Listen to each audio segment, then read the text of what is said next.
Hi అండి, నమస్తే. నేను మీ Shanti. Welcome back to my channel Shanti's vlogs. ఈరోజు మన వీడియోలో ఎప్పుడు చేసుకునే దోశలు కాకుండా బ్రేక్ఫాస్ట్లోకి చాలా హెల్దీగా సింపుల్గా చేసుకునే సొరకాయ దోశల్ని ఎలా ప్రిపేర్ చేయాలో చూపించబోతున్నాను. మనం పిండిని రుబ్బిన వెంటనే ఈ సొరకాయ దోశల్ని వేసేసుకోవచ్చండి. నానబెట్టాల్సిన అవసరం లేదు, పులియబెట్టాల్సిన అవసరం లేదు. చూడండి, చాలా క్రిస్పీగా చాలా టేస్టీగా ఉంటాయండి. అలానే ఈ సొరకాయ దోశలతో పాటు మంచి చట్నీని కూడా మీకు చూపించబోతున్నాను. మరి ఇంకెందుకంటే ఆలస్యం, బ్రేక్ఫాస్ట్లోకి హెల్దీగా సింపుల్గా చేసుకునే సొరకాయ దోశల్ని ఎలా ప్రిపేర్ చేయాలో చూద్దాం. వీడియోలోకి వెళ్లే ముందుగా నా ఛానల్ని సబ్స్క్రైబ్ చేయని వాళ్ళు ఉంటే సబ్స్క్రైబ్ చేయడం మర్చిపోకండి. ముందుగా సొరకాయ దోశల కోసం పిండిని నానబెట్టుకుందాం. ఒక బౌల్ తీసుకొని అందులోకి 1 కప్పు బియ్యం వేసుకోవాలండి. నేనైతే రేషన్ బియ్యం తీసుకున్నానండి. మీ దగ్గర ఏ బియ్యం అయినా సరే వేసుకోవచ్చు. అలానే ఇందులో 1/2 కప్పు మినపగుళ్ళు, 1/2 కప్పు పచ్చిశనగపప్పు, అలానే 1/2 టీ స్పూన్ మెంతులు వేసుకోవాలి. ఇవన్నీ వేసేసుకున్నాక ఇప్పుడు 2-3 సార్లు వీటిని శుభ్రంగా కడిగేసేసుకొని ఇవి మునిగేంత వరకు నీళ్లు పోసుకొని కనీసం 2 గంటల పాటు నానబెట్టుకోవాలి. మీరు మార్నింగ్ బ్రేక్ఫాస్ట్ లోకి అయితే నైటే నానబెట్టేసేసుకోవచ్చు, లేదంటే నైట్ డిన్నర్ లోకి అయితే మధ్యాహ్నం పూట నానబెట్టేసేసుకోవచ్చు. ఇలా మూత పెట్టేసేసుకొని 2 గంటల పాటు నాననివ్వాలి. నేనైతే నైటే నానబెట్టుకున్నానండి. ఇలా నైట్ అంతా నానబెట్టేసేసుకున్నాక మార్నింగ్ బ్రేక్ఫాస్ట్ లోకి చక్కగా నానిపోయినాయి కదండి. ఇలా నానిన తర్వాత ఇప్పుడు వీటిని మరొకసారి కడిగేసేసుకోవాలి. మరోసారి ఇలా కడిగేసేసుకున్నాక ఇప్పుడు దీన్ని పక్కన పెట్టేసేసుకోవాలి. మనం సొరకాయ దోశలు వేసుకుంటున్నాం కదండి. ఇప్పుడు సొరకాయని కట్ చేసుకుందాం. ఇప్పుడు నేను నానబెట్టుకున్న పిండికి తగ్గట్టుగా ఈ మాత్రం సొరకాయ ముక్కను తీసుకున్నానండి. ఈ సొరకాయ ముక్క క్వాంటిటీ వచ్చేసరికి 400 గ్రామ్స్ దాకా ఉంటుంది. ఇలా సొరకాయ ముక్కను తీసుకొని పైన ఉన్న చెక్క అంతా తీసేసుకొని చిన్న చిన్న ముక్కలుగా కట్ చేసుకోవాలి. మరి పెద్ద ముక్కలు అయితే మనకి తొందరగా మిక్సీలో గ్రైండ్ అవుతుంది కాబట్టి ఈ సైజ్ ముక్కలు అయితే సరిపోతుంది. ఇప్పుడు దీన్ని పక్కన పెట్టేసుకొని ఇప్పుడు ఒక మిక్సీ జార్ తీసుకొని అందులోకి మనం నానబెట్టుకున్న బియ్యం పప్పు ఉన్నాయి కదండి, వాటిని వేసేసుకోవాలి. నీళ్లు వంపేసి మిక్సీ జార్కి తగ్గట్టుగా కొద్దిగా వేసుకోవాలి. నేనైతే ఇక్కడ 2 సార్లుగా వేసుకుంటున్నానండి. ఇలా కొద్దిగా వేసేసుకున్నాక ఇందులోకి 1 ఇంచు అల్లం ముక్కని ముక్కలుగా కట్ చేసేసుకొని వేసుకోవాలి. అలానే 4 పచ్చిమిర్చిని కూడా వేసుకొని నీళ్ళేమీ పోయకుండా ఒకసారి గ్రైండ్ చేసుకోవాలి. చూడండి, ఈ విధంగా గ్రైండ్ చేసుకున్నాం కదా. ఇలా గ్రైండ్ చేసుకున్నాక ఇప్పుడు మనం కట్ చేసుకున్న సొరకాయ ముక్కలు ఉన్నాయి కదండి, ఆ సొరకాయ ముక్కల్ని కొంచెం కొంచెం వేసుకుంటూ గ్రైండ్ చేసుకోవాలి. సొరకాయ ముక్కలు వేసేసుకున్నాక ఇప్పుడు దీన్ని మెత్తగా గ్రైండ్ చేసుకోవాలి. ముందే నీళ్లు పోయకూడదండి, చూసుకుంటూ చాలా మెత్తగా గ్రైండ్ చేసుకుంటే సరిపోతుంది. ఎందుకంటే సొరకాయలో వాటర్ ఎక్కువగా ఉంటుంది కదండి. ఈ విధంగా మెత్తగా గ్రైండ్ చేసేసుకున్నాక ఒక బౌల్లోకి వేసేసుకోవాలి.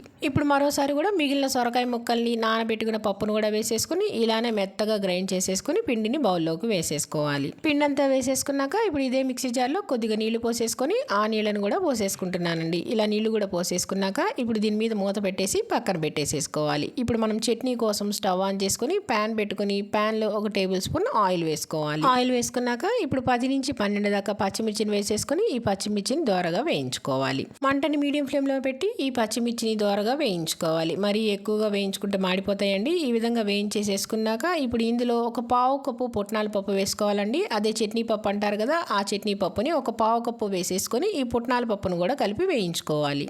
పుట్నాల పప్పును కూడా మరీ ఎర్రగా వేయించుకునే అవసరం లేదండి. చూడండి, ఈ విధంగా లైట్గా వేగినాయి కదా. ఇలా వేగిన తర్వాత వీటిని స్టవ్ ఆఫ్ చేసేసుకొని పక్కన పెట్టేసుకొని చల్లారబెట్టుకోవాలి. ఇప్పుడు ఒక మిక్సీ జార్ తీసుకొని అందులోకి మనం వేయించి చల్లారబెట్టుకున్న పుట్నాల పప్పు, పచ్చిమిర్చి ఉన్నాయి కదండి, వాటిని వేసేసుకొని ఇందులోనే మనం ఇందాక కొలుచుకున్న కప్పుతోనే అదే కప్పుతో 1/4 కప్పు వేయించిన పల్లీలను కూడా వేసుకోవాలి. పల్లీలు వేసేసుకున్నాక ఇప్పుడు రుచికి సరిపడినంత ఉప్పు వేసేసుకొని కొద్దిగా నీళ్లు పోసుకుంటూ మెత్తగా గ్రైండ్ చేసుకోవాలి. చూడండి, ఈ విధంగా గ్రైండ్ చేసుకున్నాం కదా. ఇప్పుడు ఇలా గ్రైండ్ చేసేసుకున్నాక ఇప్పుడు ఈ చట్నీలోకి మనం పోపు వేసుకుందాం. పోపు కోసం స్టవ్ ఆన్ చేసుకుని ప్యాన్ పెట్టుకుని ప్యాన్లో మరో 2 టేబుల్ స్పూన్ల ఆయిల్ వేసుకొని ఆయిల్ హీట్ ఎక్కాక 2 టేబుల్ స్పూన్ల తాలింపు గింజలు, అలానే 1 స్పూన్ జీలకర్ర, 1 ఎండుమిర్చి వేసుకోవాలి. ఇందులోనే కొద్దిగా కరివేపాకును కూడా వేసుకొని ఈ పోపు అంతటిని వేయించుకోవాలి. పోపును మరీ ఎక్కువగా మానివ్వకుండా ఇలా లైట్గా వేయించేసేసుకున్నాక ఇప్పుడు ఇందులో కొద్దిగా ఇంగువను కూడా వేసుకోవాలి.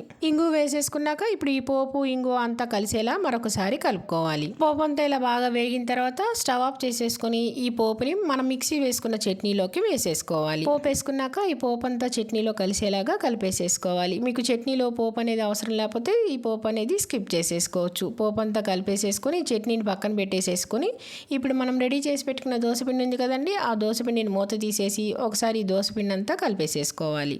ఇలా పిండి అంతా కలిపేసేసుకున్నాక ఇప్పుడు ఇందులో రుచికి సరిపడినంత ఉప్పు వేసుకోవాలి.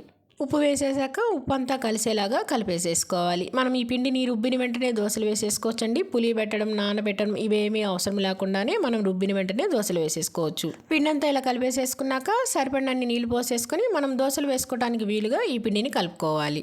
పిండి అంతా ఇలా కలిపేసేసుకున్నాక చూడండి, ఈ విధంగా దోశలు వేసుకోవడానికి వీలుగా ఈ పిండిని మనం కలుపుకోవాలి. ఇలా కలిపేసేసుకున్నాక ఇప్పుడు మనం దోశలు వేసుకుందాం. స్టవ్ ఆన్ చేసుకొని ప్యాన్ పెట్టుకొని ప్యాన్లో 2-3 చుక్కలు ఆయిల్ వేసుకున్నాక ఆయిల్ అంతా ఇలా స్ప్రెడ్ చేసేసుకున్నాక మంటని మీడియం ఫ్లేమ్లో పెట్టి దోశల పిండిని ఒక గరిటె వేసుకోవాలి. ఇలా వేసేసుకున్నాక దోశలాగా ఈ పిండిని అంతటిని స్ప్రెడ్ చేసుకోవాలి. దోశ వేసేసుకునేటప్పుడు మరీ గట్టిగా ప్రెస్ చేయకుండా ఇలా లైట్గా ప్రెస్ చేసుకుంటూ మనం దోశను వేసుకోవాలి. దోశ వేసేసుకున్నాక ఇప్పుడు మంటని మీడియం ఫ్లేమ్లో పెట్టేసేసి పైన ఒక స్పూన్ ఆయిల్ వేసేసుకొని ఈ దోశని బాగా ఎర్రగా కాలనివ్వాలి.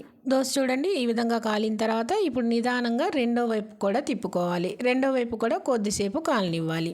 చూడండి, ఈ విధంగా రెండు వైపులా కాలిన తర్వాత దోశని ఇప్పుడు ఒక ప్లేట్లోకి తీసేసుకోవాలి. అంతేనండి, సొరకాయ దోశ రెడీ అయిపోయింది. చాలా చక్కగా ఎర్రగా కూడా కాలింది కదండి, అంతే టేస్టీగా కూడా ఉంటుంది. ఇలానే అన్ని దోశల్ని వేసేసుకోవాలి. మనం నెక్స్ట్ దోశ వేసుకునేటప్పుడు ముందు 2-3 చుక్కల ఆయిల్ వేసేసుకొని తుడిచేసేసుకున్నాక దోశ వేసుకుంటే మనకి దోశ కూడా ఎర్రగా కాలుతుంది. అంతేనండి, బ్రేక్ఫాస్ట్లోకి ఎంతో ఈజీ అండ్ టేస్టీ హెల్దీ సొరకాయ దోశలు మరియు చట్నీ రెడీ అయిపోయినాయి. ఈ కాంబినేషన్ చాలా బాగుంటుందండి. సొరకాయ దోశలు కూడా పైన కరకరలాడుతూ ఎర్రగా కాలి చాలా అంటే చాలా టేస్టీగా వచ్చినాయండి. అలానే అంతే హెల్దీగా కూడా ఉంటాయి. మార్నింగ్ బ్రేక్ఫాస్ట్లోకి ఇలా హెల్దీగా సొరకాయ దోశల్ని మీరు కూడా తప్పకుండా ట్రై చేయండి. ట్రై చేసి మీకు ఎలా వచ్చిందో కామెంట్స్లో తెలియచేయటం మర్చిపోకండి. మరి ఇంకెందుకంటే ఆలస్యం, సొరకాయ దోశల వీడియో మీకు నచ్చిందా అండి? నచ్చితే కనుక లైక్ చేయండి, మీ ఫ్రెండ్స్కి రిలేటివ్స్కి షేర్ చేయండి, సబ్స్క్రైబ్ చేయండి. మరిన్ని అప్డేట్ కోసం కిందన్న బెల్ ఐకాన్ని క్లిక్ చేయండి.